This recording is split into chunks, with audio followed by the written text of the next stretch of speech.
Welcome to 52 Miniatures. My name is Alex and I like Warhammer. Hi, my name's Alex and I like Warhammer. Hi, my name's Alex and I like Warhammer. Anyway, in April this year, so about 8 months ago, I decided to go on a Warhammer Detox. And so in this video, I'd like to talk about what that has done to my hobby time and why I even did it in the first place. Oh, and this video is sponsored by Turnip28. What do you mean turnips? I thought this video was about tabletop wargaming and miniatures and stories and that. Well, yeah, sure. I mean, Turnip28 is a wargame with like miniatures and you play on tabletop. It's, yeah, and turnips. So we go from Warhammer to turnips? I mean, not really. It's a great game. I don't like turnips. Okay, enough. It's just a sponsor, all right? Now, can we continue? Turnips.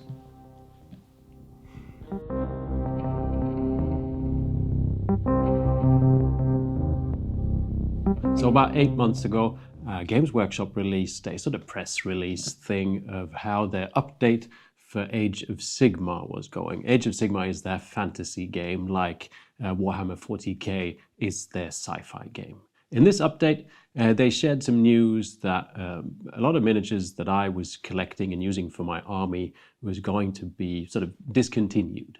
As I'd only just finished the army that I'd redone from the previous update that sort of ruined my first army. Yes, I made an army and then there was an update, so I remade my army or made a new army, and now there was a new update again that sort of meant that I'd have to make yet a third army.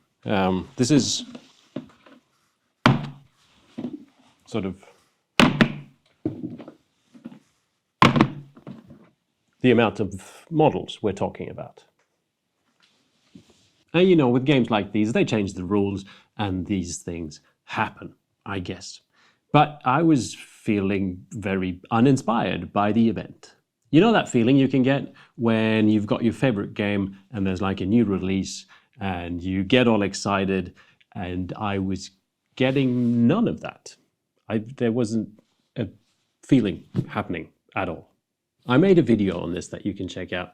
It kind of resonated, having almost 500,000 views and more than 3,000 comments. And a lot of these comments, you know, they were sharing similar kind of disappointment.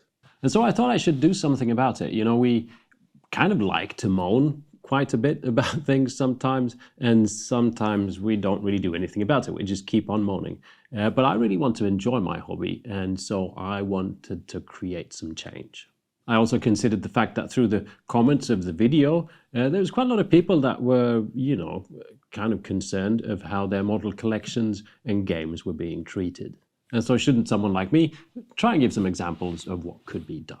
I wanted to look sort of beyond Warhammer, beyond Games Workshop. There's bound to be plenty of producers of miniatures out there and plenty of producers of games out there, and maybe I could find a new thrill. The problem was, it was really difficult to sort of see beyond what I call the wall of Warhammer. It's that we're confronted with every day through Instagram, YouTube, blog posts. You know, when I was a kid, here we go, grumpy old man, welcome to 52 Miniatures. This didn't exist. There wasn't even a Warhammer game store, like a Warhammer store in Stockholm. If you wanted to buy Warhammer, which is what I did because I really liked it, you go to the one game store that existed, you went into the store and you went, wow, that's a really cool demon. I'll buy that and then I'll paint it red. And that was about the only influence I would get on how I was doing my hobby. And I really liked it. And it was very much here and now. Today, I spend a lot of my sort of hobby time looking at things on YouTube and Instagram, being sold ideas that maybe weren't mine to start with. You know, looking at things that I probably should be doing because everyone else is doing it. So I decided to try and get back to that childhood state of mind. And so my idea to try and get back to that childhood state of mind was to eradicate all the blips on the radar that I actually don't really want to see. Essentially trying to erase Warhammer from the things I see. But before we go on, I just want to say that I think Warhammer is really cool. And the fact that you think Warhammer is really cool is great. This is not a video of me telling you to stop doing Warhammer. This is not a line in the sand, you know, paint and play whatever you like. Now, this is an experiment. I'm not here to offend creators like myself or viewers like you, but essentially I started curating my own feed and I started unsubscribing to stuff on YouTube. Not only the official Warhammer channels, but any sort of content creator that was really heavy into Warhammer, I unsubscribed to. I also, you know, including painting, so not just playing games or lore, but content creators that pretty much only paint Warhammer models, I unsubscribed. On Instagram, for example, where I'm pretty active, I just pressed not interested whenever there was a Warhammer miniature, essentially. I stopped reading the blog post of, you know, whatever's wrong with this new model release, or why did this painter get kicked out of Golden Demon. Just didn't even go there. I also tried to train the algorithm of the opposite. So whenever I was offered videos that were on sort of non-Warhammer content, I pressed them, I watched them for a bit, and I liked them. I kept doing the same on Instagram, that sort of liking images that were not Warhammer content. And whenever I was actually active, I just searched for things like indie games or indie miniatures for fantasy gaming instead of using sort of Games Workshop associated words. Most importantly, I kind of stopped. I don't think I've actually, remember, we were experimenting here. I don't think I've actually watched more than a handful of videos on YouTube for the past 6 months, which is a strange thing to say as someone who creates videos for YouTube. And you know what? It doesn't take long to actually just sort of erase Warhammer from your retina. And I get it. If you're like a real Warhammer fan, you just really like it, and here's some person telling you that you shouldn't be doing it. And that's not quite what I'm after. This is a test. What I'm interested in is if we actually know what we're after, or if we're just really being force-fed information so that we think we know what we're after. There's many forms of advertising, and you know, all of them aren't as obvious as we think they are. And by just removing, totally detoxing off of the stuff, stepping back, everything that I actually like, personally like, becomes a lot clearer. And after eradicating anything sort of Warhammer related from my conscious mind, all the other stuff has just sort of come up to the surface a lot more. All the other games and all the other miniatures that I think, you know, I think there's so much stuff out there that could be potentially very interesting for a lot of people and fun for a lot of people if you could just see past the big wall of Warhammer. And one example is the sponsor of this video, Turnip 28. So that was a perfect segue into the ad, but it's actually the perfect fit because it gives me an opportunity to just describe one of the games that are out there that are so worth checking out. Turnip 28 is, there is actually turnips. It's based, the story starts around Napoleonic times. It's the wars with Napoleon and stuff. And we take an alternate history route where a root turns up everywhere, it covers the land, and nothing grows, and it poisons the land and the waters and everything. And the only thing that grows is like root vegetables, which is just so much fun. But these root vegetables are actually weird root vegetables because they start giving people mutations, weird dreams, and people go a little bit bonkers and start worshipping these roots. And weird mutations and monstrosities also happen in nature because of this big root. And the game actually takes place in the future. But stuff hasn't really, nothing has happened because the world is like on a standstill. So all the wars that are kind of fought with these old weapons and stuff they've found stashed in the ground from the Napoleonic Wars. Now the game actually has this really sort of easygoing vibe where you can build your own miniatures. You don't have to buy any miniatures if you don't want to. There are official miniatures, which is part of the Kickstarter that you should check out. That is linked down below, which is like official miniatures you can print. But a lot of people just build their own miniatures, like kit bashing entire armies. And the rules are free. You can just go to the Turnip28 Patreon and get your free set of rules. Now, Turnip28 is kindly sponsoring this video. Thank you, Max. And so please go check out Turnip and especially check out the Kickstarter called The Shattered Lance, which is live on Kickstarter right now, which is more miniatures for the game, monsters and all kinds of stuff, as well as sort of like an expansion with more cults, which is like factions or whatever, and relics, which is like fun things, magic items, stuff like that. Go check out the Kickstarter. And so back to the main topic. Before we move on to me sharing some more specific details of like cool games and stuff that I found during my absence from Warhammer, there's obviously things that I kind of feel that I've missed.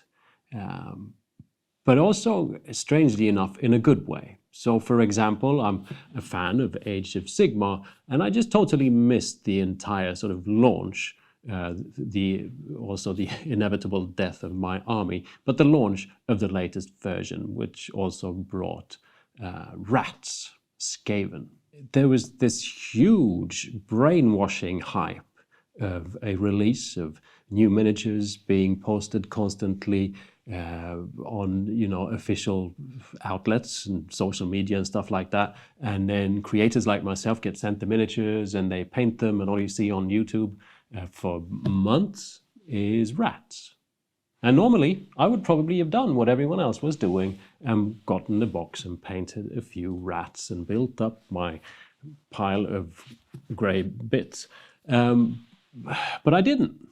And now I can go and have a look at all the rats, all the different packs, and actually look at them with my own eyes and think, is this an army I should be starting? Am I really liking this?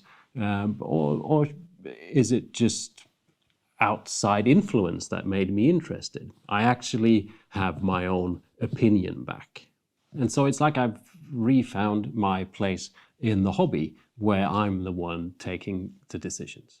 Now, what have I been doing with my time, my hobby time, if I haven't been doing Warhammer? I'm going to give you some examples. This is just the things that I actually have had personal hands-on experience with, because there's so much out there. There's so much fun stuff out there. But this is just what I've had the time to try so far. And it's going to be like examples of games that you could look into if you're interested in checking other stuff out. But it's also going to be a little bit of a comparison of how other people do their business, maybe, compared to Games Workshop. Now, I've played two, for me, new games, both from Corvus Belli, and that's Infinity and Warcrow. I specifically looked into this company, and particularly Infinity, because it was sort of like the closest match I could find to Games Workshop, even though the makers of these games, Corvus Belli, is a much smaller business. They operate under the same pretense. They make miniatures and they make games, and they keep these games alive. They keep expanding the games and re-releasing, updating, all of this kind of stuff. Infinity is a sort of sci-fi game, sort of ninja samurai inspired space warriors a lot of the time. It's like realistic manga in space. I don't know. The miniatures are really cool and are sort of like true scale, which means that they haven't got the exaggerated proportions that a lot of sort of fantasy and sci-fi miniatures have. You play sort of like a large skirmish with, I guess you could say, exceptionally complicated rules, at least at first glance. I'm still getting into the game and I'm trying to work out a sort of simple entry point, and hopefully we'll be turning that into a video. If we look at the business side, like something that worries me is the sort of discontinuation of factions and miniatures. That's why we're here, remember? And from what I can tell, there's been miniatures, maybe even a faction, I'm not 100% sure, that has been discontinued but is still supported in the game. So if you at one point bought these miniatures, you can actually still play them. All the rules are free. You can just download the free rules. The only thing you have to buy, is the miniatures, pretty much. And all the sort of information, like the videos on how to play and videos on all the different factions and all of that kind of stuff, is not paywalled. You can find it on YouTube or on their website. They even have they have like an AI thing where you can go in and just ask any question about the game and you get an answer, which is kind of fun. To make things clear, after checking these games out, I have initiated sponsorship deals with Corvus Belli, and so I'm now every now and again making videos that they sponsor. This allows me to keep making videos and not have to have ads that are sort of not game related. An example of one of those videos is an alternative how to start painting miniatures guide that is linked up there that I hope you will check out. Moving on, I've started to plan finally my Silver Bayonet journey. There's a game called the Silver Bayonet, which is alternative history yet again. It's sort of the Napoleonic Wars yet again. But there's also monsters and stuff. So you play a skirmish game where you have a team of monster hunters during the Napoleonic ages. So you like chase werewolves with muskets and bayonets and stuff like that. I've looked into this game in the past and I've just not gotten started with the miniatures and everything, but I've now started working on a plan of where things are heading. I've also continued to work on the big gaming table that I've been working on for almost a year soon, which is for a game called A War Transformed, which is like an alternative World War I saga. It's a full-on army game mixing folklore and World War I. Now, both of these two previously mentioned games are published by Osprey Games, which is like a wing of a big publishing house, and Osprey Games only publish games, kind of, and lots of them. And when I say games, I mean rules. They just make rule books. So here you can't get the rules for free because that's the only thing they sell. They don't sell miniatures. And so pretty much all their games are what we call miniature agnostic. You can just pick whatever miniatures you want and paint them where you want and play your games. This is an approach that I think is just really cool because you can pick exactly what you feel like doing and have a rule set for it. It's also really budget friendly because you can just paint what you want or can afford. You don't have to buy that 5 times the price champion, And finally, the rules, most of them kind of never go out of date. They keep expanding on a few games, like releasing supplements and expansions and stuff like that. But I haven't seen many games that, are remade. If you've bought the book and you've painted and built the miniatures for that game, you can pretty much just keep on playing it indefinitely without having someone nagging at you that, wait a minute, have you checked out the new rules? Have you checked out the new rules? Have you checked out your new rules? And so on and so forth. I've also started painting miniatures to play a game called Moonstone, which feels like it's just so very approachable and fun and quirky and different. And for once, it's not a game with just big men that's been working out a lot, shooting at aliens. And while on that subject, I got this game, Blood Berets, which is in fact white, very worked out guys with big guns shooting at aliens. Well, in this case, it's actually sort of more chaosy, dead people. But this is a game where all you need is in the box. And the company that makes the game or made the game is completely dead. This game will never be updated, expanded, or remade because, you know, the company who makes them are redundant. And this is kind of comforting for someone who feels like things just sort of run out of control and you can't catch up with new releases and stuff like that. So I'm looking forward to getting some work in, painting up the miniatures. And, you know, it's kind of like chess. No one's going to say, here's the new version. You know, you just, in this case, paint up your chess pieces, and then, you know, you've got the box, and when you want to play the game, you take the box out. End of story. As the last example, I'd like to talk a little bit about the stories, because that's really the most difficult side, isn't it? If you're really into, you know, the 40k stories and lore, or the Age of Sigmar stuff, you know, then why would you want to swap that out? And I'd just like to say that that's excellent. I'm applauding whatever you're doing in your hobby. But there's also a lot of different stories, and all these other games have other stories, and we can do multiple things at the same time. And there's even a lot of really good books. Like, I've read quite a few Warhammer books, mostly the ones written by Dan Abnett. And then I've read a lot of other books. And I can really, really recommend the other books. And this is coming back again to sort of that slight brainwash, you know. The company behind all this really just wants to sell more miniatures and stuff. And, you know, you're reading books that are written to just fit into that mold. And there's great books out there that might actually blow your mind and inspire you to paint instead of buying miniatures. Again, no disrespect against any authors or you that like the books. You know, they're fun. There's just so much else out there. I have actually done quite a few book recommendation videos on this channel. So I'll link a playlist in the description if you just need some examples of books that I think can really complement this hobby.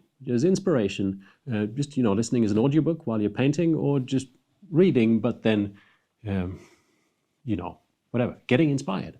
A lot of people told me when I released that video on my army getting retired that, you know, it's your miniatures. You just play with what you've got and have fun with what you've got. Stop listening to the man. And I have to say that, you know, it doesn't really work that way. It's not that easy. We're being fed a lot of stuff that just changes how we pursue this hobby. In the end, it comes down to sort of freedom of choice. And I think corporations, large corporations like Games Workshop, hinder our freedom of choice. And it's not because they're evil. It's just the way they are, because they're large corporations. It's just the world we've created. And I mean, Blood Berets is dead for a reason, and it hasn't got anything to do with the game. Yet Games Workshop is still here. Yeah, it was surprisingly easy to get rid of that veil and stop being bombarded by all the stuff that I don't really need, maybe, or have time with, or at least can take a break from every now and again. So I definitely recommend it. Personally, you know, I have a complicated relationship, I guess you could call it, with Warhammer, because I make these videos. Warhammer 40k is the most popular miniature tabletop game in the world. By making content on Warhammer, you are guaranteed more views than if you don't. Even if I show exactly the same sort of painting technique, tips and tricks, if I perhaps make a video about Turnip 28, it'll kind of maybe crash. Whereas if it would have been maybe miniatures from the latest 40k release, it probably wouldn't. And that's kind of natural just because it's so popular, but it's also like this concept that we've just created that we can't watch and learn if it's not something that seems to be what's popular, which I find weird. Warhammer is also kind of what brings the kids in, which is very cool. Like my son's friends know what Space Marines are. He's 9. And they don't really care much about Napoleonic zombies, which is fair enough.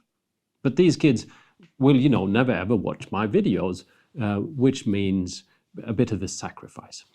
It means I have to get used to lower views and also sort of a slight decline. Ever since I stopped making videos on my Age of Sigmar army and that kind of stuff, my Patreon, for example, has been in decline.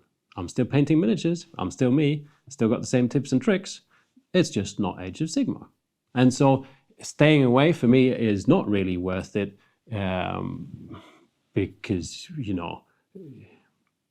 I'll just paint some Warhammer then. And, I don't want you to stop because it's popular. I just want you to to be making your own choice. And the fact that Trench Crusade just made $3 million kind of gives me a bit of hope.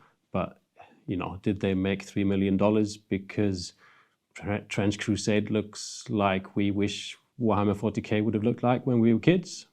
Doesn't really matter. It's cool. And cool is all that matters. You should do what you like and what you think is cool. Just make sure you're actually seeing things with your own eyes and you're taking your own decisions. I'd say give that Games Workshop Detox a try. If not just to feel that feeling of not caring about the next release. Personally, I find it kind of liberating. And while you're doing it, you might see other things you like. And besides, it's not like the Age of Sigmars or the Warhammer 40Ks will be gone if you just take a break and then decide to go back. They might have discontinued some models, but that's just because they want you to buy some more. Thanks for watching. Bye.